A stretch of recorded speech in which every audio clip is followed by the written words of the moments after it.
ladies, just a quick video. I'm going to reshare the journal that I put on the other day. Now I did ask, practically begged for some comments, for some help, because like I said on that video, whenever I ask at home, what do you think, I just get, I don't know, yeah, it's great. They've no idea, have they? I mean, let's be honest. I had some comments from Maria and Caroline, or Caroline. I have a friend at school, and if I call her Caroline when her name's Caroline, she gets really mad. So I might have said that wrong, so I do apologise. Anyway, I asked if I should put more things on the spiral binding to make it a bit more fussy. So this is what I've done. I've added loads more lace, and I have added some. I didn't put the whole bracelet on. Some said maybe I should. I kind of compromised, and what I did was I put more charms on. I put some more charms on off another bracelet there with a little leaf and some little, and then I thought this little metallic-y coloured little ball thing looked cute. So I just tied more lace. I think it was Maria that suggested to put more lace, tie more on the binding. So that's what I've done, and I quite like it. It's it looks really kind of not shabby chic, just shabby. It's not shabby chic, it's just shabby, and I just like it. I think it's really cute. I have made a satin bow that I'm just going to stick there, just because the way the binding is, this kind of doesn't go all the way up, so I'm just going to put a bow there, I think. So I'm really happy with that now. I think it looks really cute, and it's just gives it a bit more texture. I do like using fabrics. I mainly started in crafting with fabrics with my sewing machine, so I do like to use fabrics rather than just paper. Although obviously you use more things than that, but me personally, I do like to use fabric wherever I can. So that's that.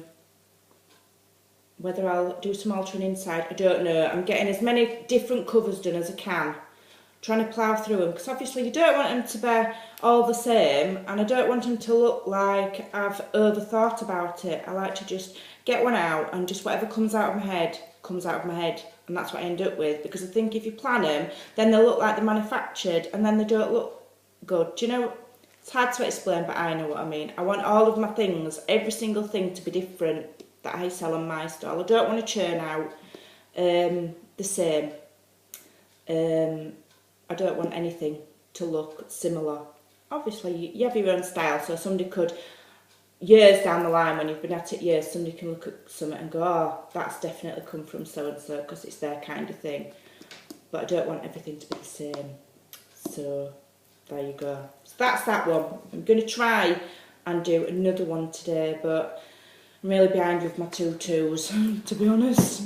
So, probably because I spend too much time on YouTube when I should be cutting up net and making tutus, but I'll get on with it today. So on top of that, I just wanted to show you a few quick bargains that I got on Sunday when I was out shopping. Didn't like spending money, but I seem to be in shops all the time lately. Mostly down to my little girl, who's also, well, I think she would craft mad as soon as she come out of my tummy, to be honest, because she's always done it.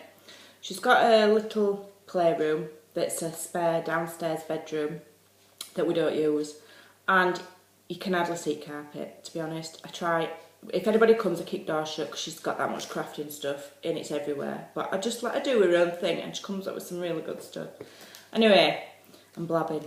She has decided, after watching some of the stuff that I watch on YouTube, that she wants to do a fairy house. So we're in the process of that, so we were looking for stuff for the fairy house. So I went and got some green felt and some bits and bobs.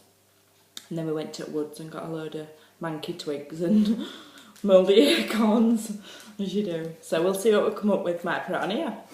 Anyway, while I was out, I went to my favourite shop, which is the Pound Shop, and I got some of these.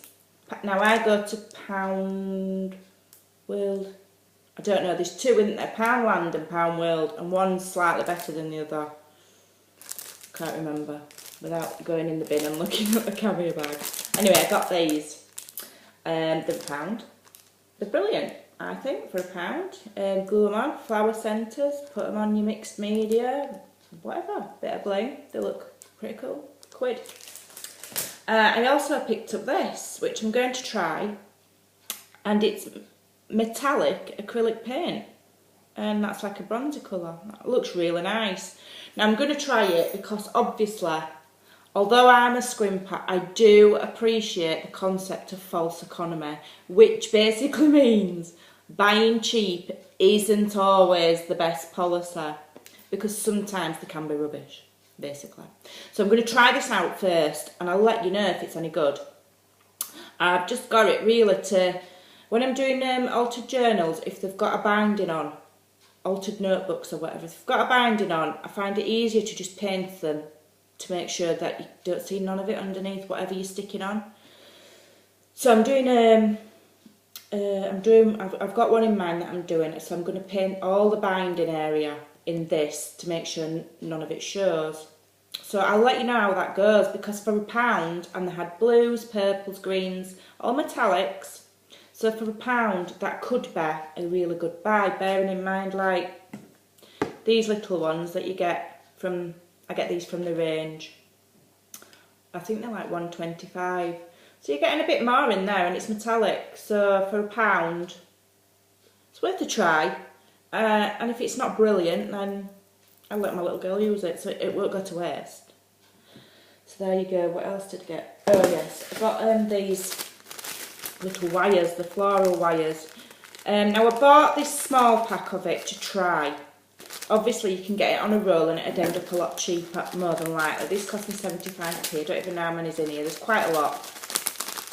But the idea of this is, I really love when Fiona Jennings does her flowers and she uses the beaded sprays. They're beautiful, they're really, really pretty, but I think, well, I don't know, I might be wrong, they might not be expensive. I'll have to ask her, to be honest, but they'll look expensive. And they're so pretty.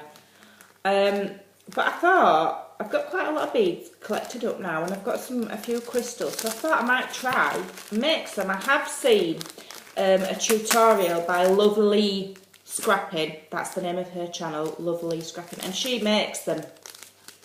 So I thought, well, I'll give it a go.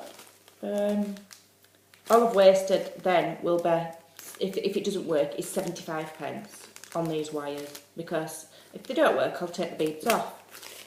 So I'll let you know how that goes.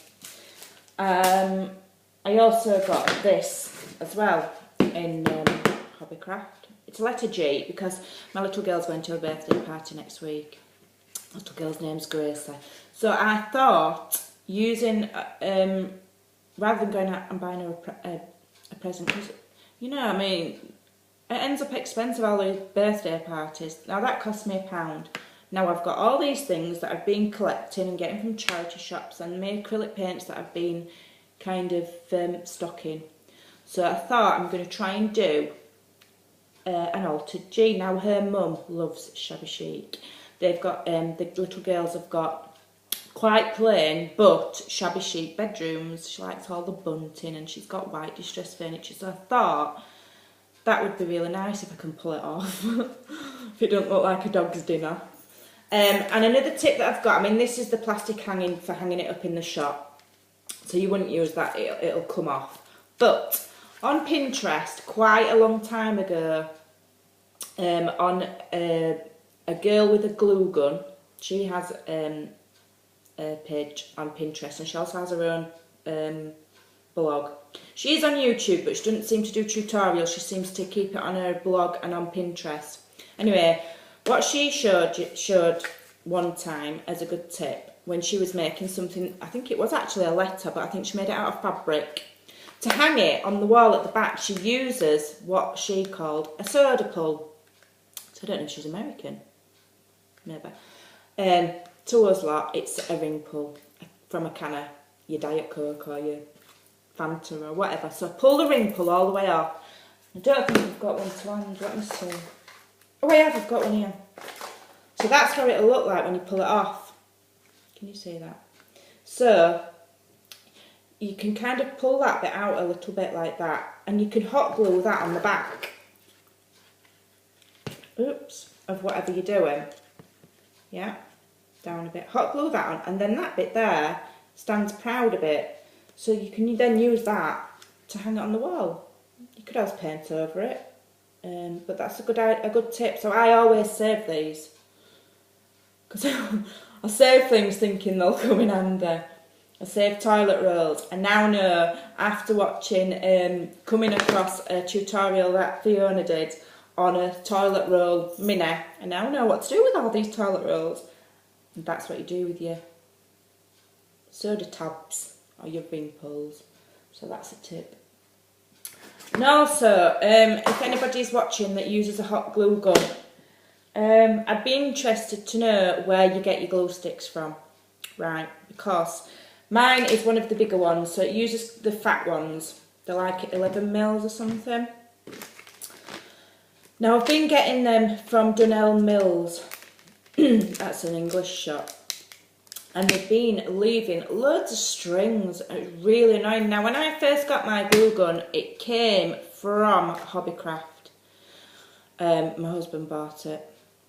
And I don't remember it being the glue that came with the glue gun. I got quite a few sticks with it, and I don't remember that being really stringy. But the ones I've been getting from Dunelm, you're like in a great big ball of mess. So I went back to Hobbycraft and I got some of their glue sticks because it was right next to the same glue gun that I've got. So I'm going to try them. If anybody else is having this problem with really stringy glue, or if you get glue that's not really stringy, if you could let me know, I'd really be interested to try different ones. And also, if anybody knows a good supplier where you could get these cheaper. I mean, these are £1.69 in Hobbycraft for 6. And when you're going through them like water, that's quite a lot of money. So, if anybody knows, let me know. Right, that's it for now. I probably won't be on the rest of the day. You're probably thinking, yay, we're sick of hearing you. I've got some sewing to do. I take bits of... I don't work. I'll just let you know why I'm always on here. I don't work. My husband has a small business, so I'm very, very lucky in that financially I don't have to work, which is why, to counteract the fact that I don't earn, that I don't contribute to our household, I'm very, very tight, and I'm very careful with my husband's money. And I do a little bit of work here and there, but I don't earn an awful lot. So I take sewing in, and I do a bit of housekeeping for a man up the road who was wheelchair bound in a car accident. So that's how I fund my crafting addiction, shall we say, because it definitely is becoming an addiction. So that's why I'm a scrimper, because I'm a housewife. I'm a bum. I don't do anything. Just make things all day. So, right, anyway, so I'm going to be sewing, doing some mending that I'm getting paid to do, so I won't be crafting today. So anyway, I will be on again when I can, and I'll see you later, and thanks for watching. Bye for now. Have a lovely day.